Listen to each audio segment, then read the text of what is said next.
If you have to continually justify the way someone treats you, they don't value you. This kind of goes back to why we stay in those relationships. We're trying to justify and give them grace and benefit of the doubt. It's one of the things that keeps us stuck.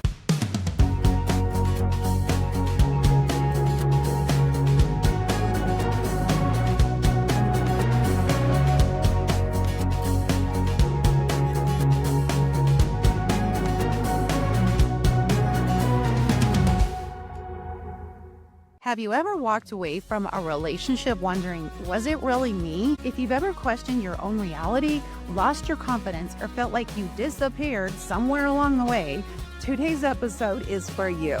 I am joined by life coach Kyle Miller, who not only survived narcissistic abuse himself, but now helps others find their way back to who they truly are. Today, we're talking about healing, boundaries, and why sometimes the greatest second chance isn't finding someone new, it's finding yourself.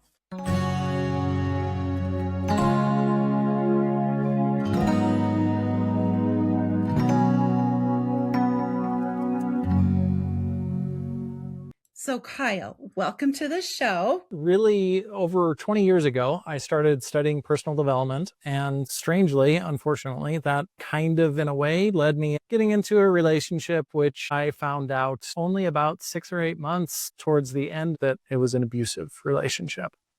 And I was in that for 14 years. And really, the process of healing was so hard for me. I ended up actually calling the crisis hotline. That was the first person probably that actually validated my experience and said, oh, this is an abusive relationship. And then they referred me to a local resource, which shall go unnamed, because when I went there, they said, I'm sure this is just a misunderstanding and you need to go have a conversation with your wife. I asked them directly, if I was a woman in here telling you that I was being abused by my husband, would you tell me that I need to go have a conversation with my husband? They didn't really answer the question. And what I have found out over the past, I've been doing this work for 3.5 years now, and absolutely they would tell a woman or a man. And I realize this is not all of the mental health professionals, but there is a large portion. That's exactly what they will say to them, is this is just a misunderstanding. Fast forward a little bit, I got counseling, dove back into research and trying to figure out what was going on. Through that process, what I really ended up having to do was a lot of mental gymnastics in order to get coaching or counseling, because I had to figure out, how do I say in a way so that they understand what I'm asking for help in, so they can help me work through the thoughts and emotions. So that was the majority of coaching and counseling that I got, sitting down and going, how do I say this in a way so that I can really help them through this, and them helping me through the struggle. I really didn't have any coaches at all that really knew how to help me through it. And then decided to become a coach through that process. And there were a lot of synchronicities that happened. I was really getting to where I felt pretty healthy.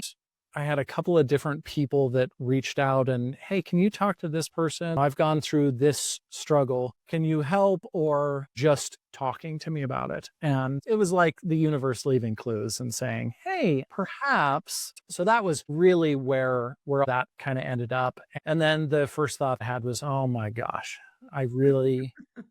I do not want to be the narcissist guy. That was the first initial thought. After that, I was thinking, my gosh, now that I've done this, who's going to want to date the narcissist guy? At this point now, there's no way I would turn back ever. This is really the work that I'm here to do. And I love what I do so much. If I had $100 million tomorrow, I would still be doing the same work that I do right now. I can tell you're very true and authentic. And when I first met you, I felt that connection. Like you said, you don't know how to explain or say what's going on in your head. There's just all this confusion and noise that you've been used to. What's real, what's not. It's so hard to get your feet on the ground. Yeah. So yeah, I connect with that completely. I want to ask you this question. What do you think some of the biggest misconceptions that people have when they hear the word narcissist? I think, first of all, that word is thrown around so much. It's very overused. It's also misunderstood. at the same time. And there are many more narcissists out there than what everyone actually says. I'm not speaking specifically people that have been diagnosed with narcissistic personality disorder. And I'm a coach. I don't diagnose. I don't get into any of that. I think that understanding there are many more out there, and also at the same time, not everyone is a narcissist. The way that I look at differentiating all of the tendencies that we look at, we'll talk about that in a moment, but the tendencies that we look at that are narcissistic tendencies, that in combination with a lack of accountability, empathy, and compassion. And maybe, possibly, potentially, I'm leaning towards maybe that person is a narcissist. It really doesn't matter ultimately, because either it's a healthy relationship or it's not. And I think that's the part we want to know if they're a narcissist or not, because then we can work on the relationship. And I think that that's not the right question. The right question is this a healthy relationship? And how long do I want to remain in this cycle? How do we identify what's a healthy relationship when we've not been in one before? It feels like nothing ever gets resolved in your relationship if you continue to go through the same cycle, if you cannot bring up any problems or issues or struggles or anything like that, and have an actual resolution to them, a conversation and a resolution to. I'm guessing that most of us have friends that we don't agree with on things. And that's fine. There's always an opinion, right? Everybody has. And you can have a conversation around it, and you both understand where you're coming from, and you understand that you just don't agree on that. And that's fine. But if you're in a relationship where either it's not okay for you to disagree, or it's not okay for you to bring up the problem, or if you never get any resolution to it, that's one of the biggest signs. There are all of these tendencies that we look at that are narcissistic tendencies. And I hear people say a lot, well, everybody has a little narcissism in them. I completely disagree with that. Now, we all have dysfunctional patterns and behaviors. Most of us are trying to work on cleaning those things up. But really, when I look at the narcissistic tendencies that we all look at, so many of those tendencies line up with ADHD and codependency and CPTSD and insecure attachment, and probably a whole host of other diagnoses. So anytime we look at any of those things, and I'll give the example really of love bombing. Love bombing is one of those, oh my God, and this is totally a narcissist thing. And it's not, because codependent people do it. Insecure attached people do it also. I'm sure probably ADHD, there are other people that love bomb people, but it comes from a different place. And that's one of the other major distinctions. With narcissists, it comes from the need for power and control. Whereas with everyone else, with all of our dysfunctional behaviors, it comes from a desire for love and connection. And that's a big difference that I see. We could go deeper into that, because ultimately it comes back around. The narcissists want love and connection too. They just only feel safe in trying to get that through power and control.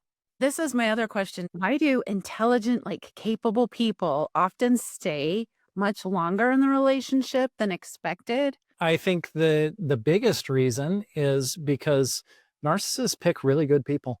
They pick the absolute most amazing people that there are. Unfortunately, it's a wonderful thing for me to get to work with those people. And it's also heartbreaking at the same time, because I know that these are the absolute best people in the whole world, and they have just been through hell. So part of it is the compassion and the empathy and the kindness, believing the best in people.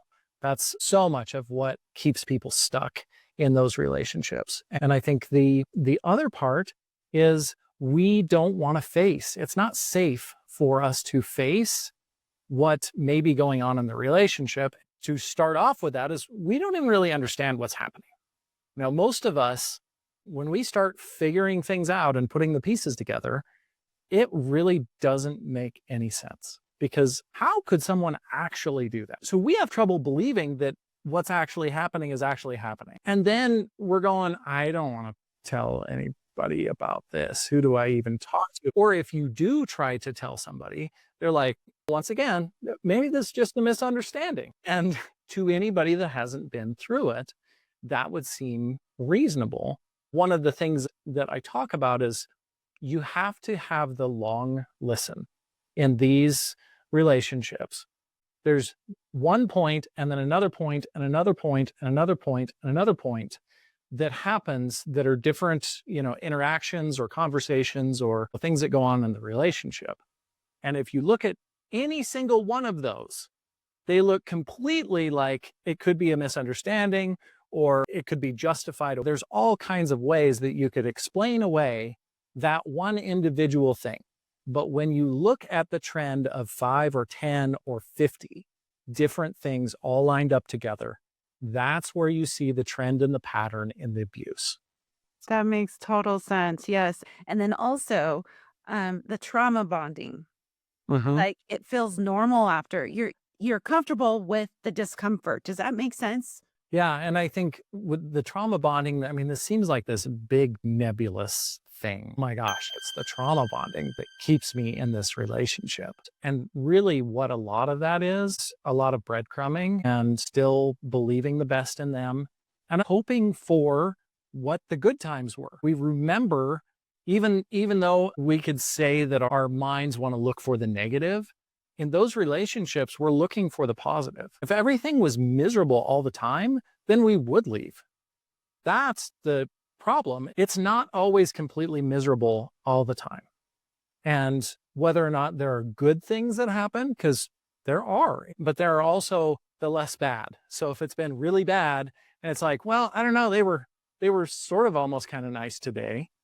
And so then we grasp at all of those things. We hold on to that. We hold on to that. And the other part is probably in our DNA. It is programmed in that we can't get outcasted from the tribe because that means death. However many hundreds of years ago, that is really actually what it meant, is if we were pushed out from the tribe, then we certainly could die. We may not survive. Seeing all of the different problems that could cause the ending of the relationship, that feels really dangerous to us. Super scary because in our mind, in our body, it seems like, oh, all of the programming, don't give up on your marriage. You fight through and work through all of the problems, the relationship advice that they want to give. And I won't completely disagree with all of it, but I will disagree with most of it in an abusive or toxic relationship. Because those things that might fix a relatively okay relationship, they will make a toxic or abusive relationship so much worse. Make sure you go to counseling. Do not ever go to counseling with an abusive person. Do not ever. It's the one piece of advice that I got from the crisis hotline. They said, do not go to counseling. I will definitely give a shout out to them because whoever it was that I was talking to, they were incredibly helpful, supportive, and compassionate. And that was probably the one good experience that I had with the mental health world. I did find one counselor that I love. She is super amazing. That was really helpful. It was also leading up to when I decided to go into coaching. Unless they've been through it, it's really hard to understand this. I think that's probably the biggest struggle with getting help is most people just don't understand that they don't understand. And it's really one of the hardest parts about what it is that I do with helping people heal is not finding all of the different ways that they have dysfunctional patterns or they're not being kind to themselves or any of those things that however many people could probably spot. We can all usually spot in someone else, hey, you should probably do this or you shouldn't do this. For a lot of us, we're fairly in tune with things. But the hardest part is how do you say that in a way that doesn't bring up shame and judgment in the other person? I think it's pretty wide open, kind of. I did a class and there was probably 30 plus people and they are all so different, so different. I think pretty much all people that have gone through it And I think the biggest part probably is boundaries. And it is literally one of the hardest things for most of us, probably all of us that have been through this. Boundaries was the big struggle, because when you hold good, healthy boundaries, then you don't let those people into your life. That was hard for me, discovering boundaries, because I felt guilty because I felt like I was being mean. And it was kind of shocking because I was the one that everybody came to when there was a crisis or a problem. I was like the garbage can or the dumpster. And when I started not responding immediately and setting my boundary, it kind of blew everybody away. And it's like, I'm not being mean. I'm just honoring and respecting myself. And people get used to it. But how do you get past that like guilt that you're being mean? Because people are used to like you being there. And then it's like, I got to cut it off for a second.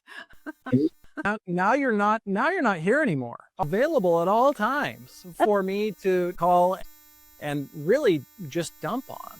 I think that's a whole other conversation and we can call it trauma dumping, I suppose. I think the biggest part of boundaries is understanding that you're going to feel guilty and you're going to feel probably terrible about it. And you're probably going to shame and judge yourself. And we go down this rabbit hole. And it's like everything is a disaster because I said, no, I can't do that right now. So recognizing that you're going to feel that way, and it's okay. It's okay for you to feel like you're betraying them, like you're being terrible. When we don't have good, healthy boundaries, people that have good, healthy boundaries seem really cold and harsh until you have built some better boundaries. And then you realize, oh, they were not actually being cold or harsh. They simply were holding the boundaries that they set. Boundaries are going to feel pretty awful when we first start setting boundaries. But beating ourselves up about it, shaming and judging ourselves, that makes it even harder for us to do that. And so much of healing comes back to kindness to ourselves, because it's very hard to change any behavior that you beat yourself up when you do. I have to tell you, kind of stopped me in my tracks, one of your quotes. It's not just about getting out of the toxic relationship, it's about finding you. That's beautiful. So tell me about that. Yeah, in those relationships and then after those relationships, we really are focused on everything outside of ourselves, because that's how we've been trained and programmed. And probably all the way going back to however much into our childhood as well, we need to focus on everyone else. And it's not okay for us to focus on us. That's being selfish. Why are you being selfish? That's probably one of the biggest things that so many people have heard. It's not selfish. It is the complete opposite of being selfish for you to focus on making sure that you are taken care of. I'm going to say there's probably some quotes, filling your own cup and such things. It's hugely important. And the kindness in all aspects, it's always being kind to ourselves. And a lot of the work, it's allowing. We allow ourselves to forgive ourselves. We allow ourselves to love ourselves. We allow ourselves to change behaviors. So much of all of this is all allowing. And what it feels like is when you get together with a friend or a loved one, somebody that you really care about, and they give you a hug, and you allow them to hug you and hold you, and they allow you to hug and hold them. We've all probably felt the hugs when you lean in for a hug and the person is like, oh, that's enough. That's enough. And that's when we're resisting whatever it is that we're trying to change, or like, feel your feelings. We hear this so much. Well, if you're kind of leaning back, I'm feeling it, it feels awful. That's not actually allowing your feelings to come all the way up. And we don't process through them if we don't allow them to be. It feels very much the same way getting that hug. I can say too, for all of those feelings that you don't want to feel, this is like, okay, well, it doesn't feel very good when it doesn't feel like that nice hug. But when I'm feeling all of those awful feelings that I don't want to feel.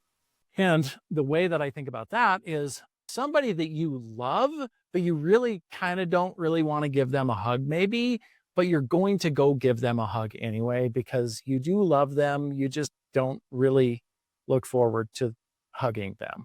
And so you still go give them a hug anyway. And it kind of doesn't feel the greatest, but you're still giving them the hug.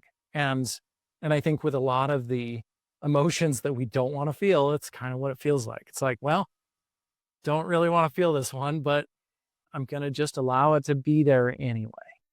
So another quote that I want to read, if you have to continually justify the way someone treats you, they don't value you. So can you unpack that one a little bit? This kind of goes back to why we stay in those relationships, because we're trying to justify and give them grace and the benefit of the doubt and believe the best in people, all of those things that we do.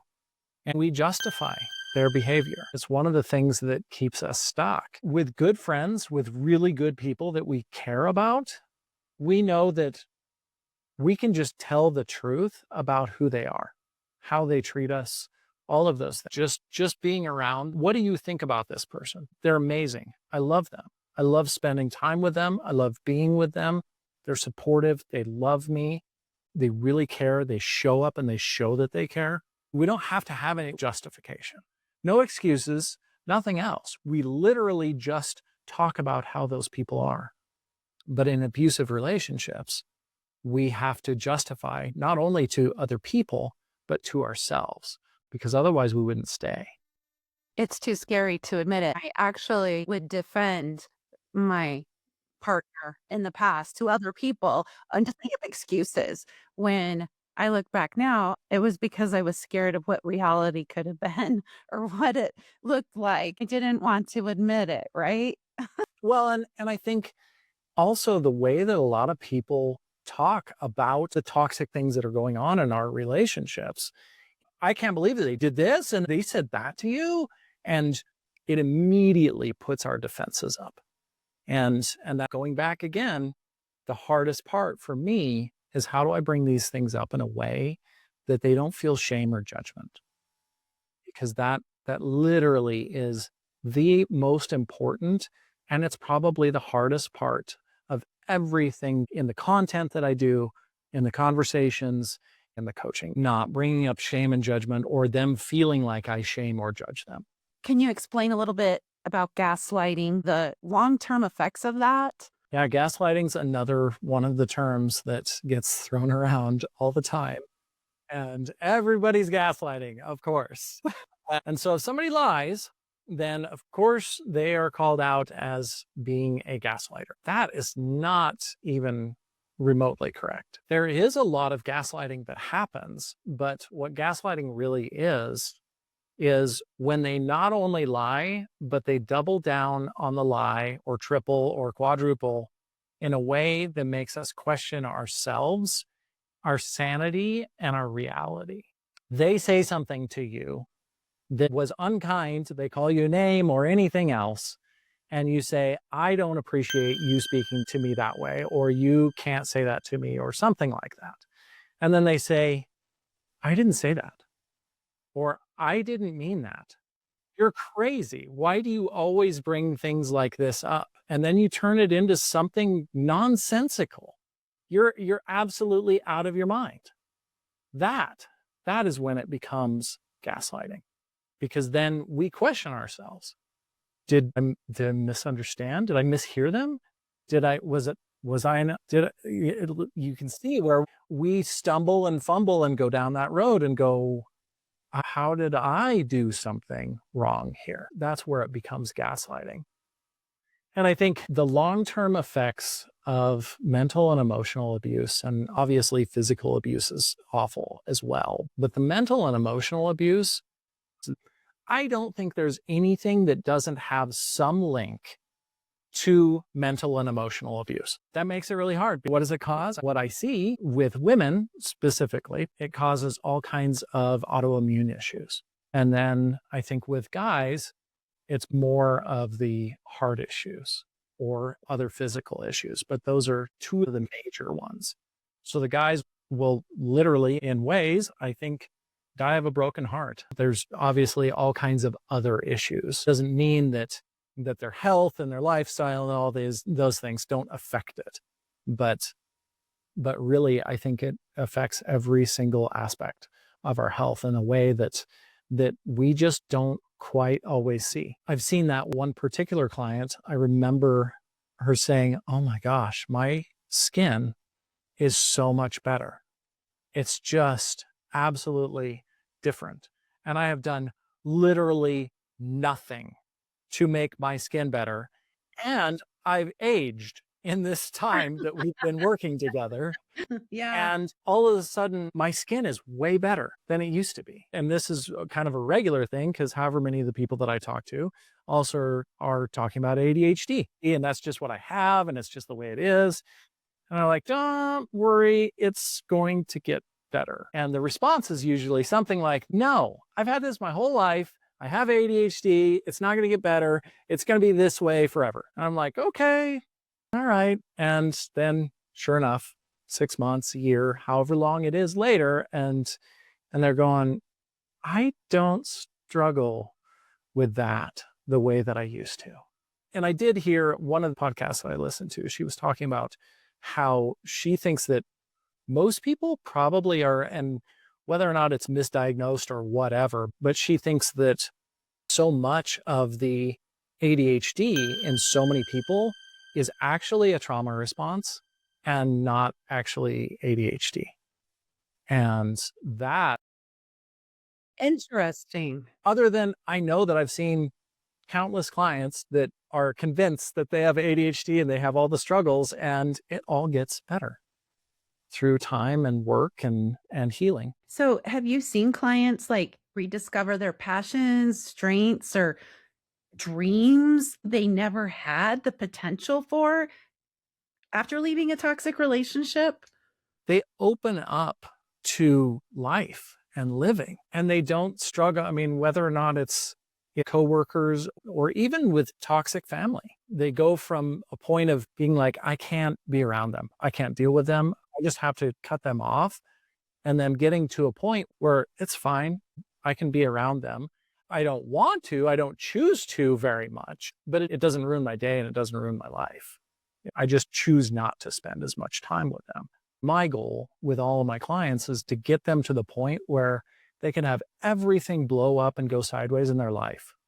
Not that I want it to, but it could, and it would just be no big deal because they have the tools, they have the awareness, they have the understanding, and they have, which is probably one of the most important things, they have the capacity to be able to handle all of the situations that come in and know that it's really no big deal and they can work through it. I think finding yourself can actually be the greatest second chance of all. And I understand this from a huge standpoint because I thought at one point that I finally actually loved myself. And what I realized over the next couple of years is that at that point in my life, I finally didn't hate myself. And at this point now, probably every 6 months, I look back and I go, "Wow, I didn't realize that it could be this good. I didn't realize I could love myself this much. I didn't realize that I could love everyone else that much. I didn't realize that nothing was really actually a problem in my life."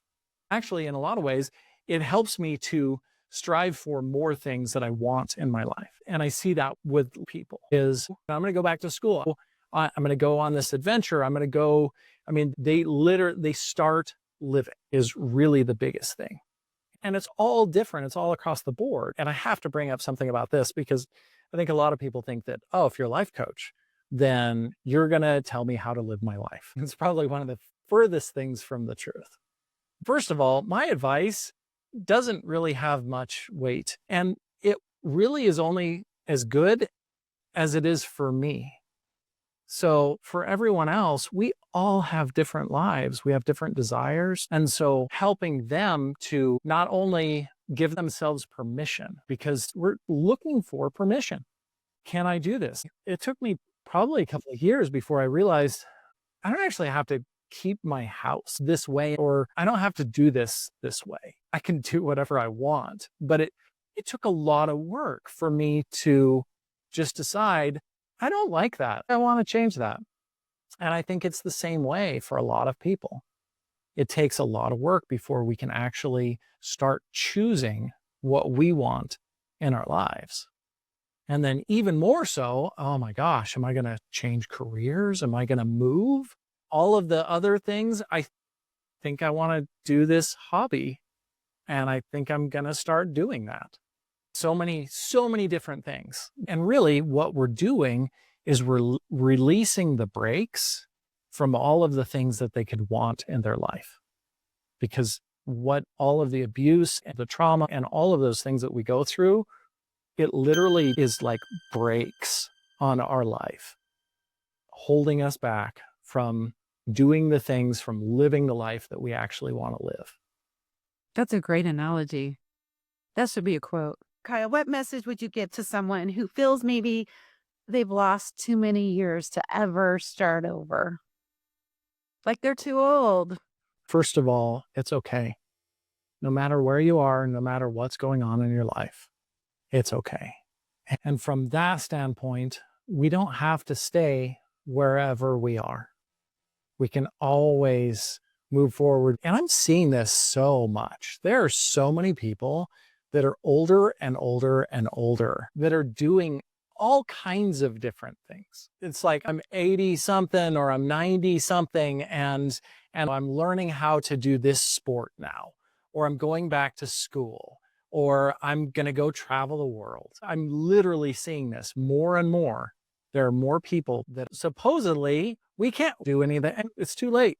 It's over for me. It's programmed a lot in our society. That's one of the regular things, and getting older. And once you get to this age, then that's all over then. And I just think that that's a bunch of BS. I think that no matter what age you are, you can always start living and doing the things that you want and loving your life. But it starts with understanding that it's okay wherever you are. And then the kindness to yourself to allow yourself to move forward with your life, to allow yourself to love yourself, to allow yourself to forgive yourself, to allow yourself to try new things. Perfectly said.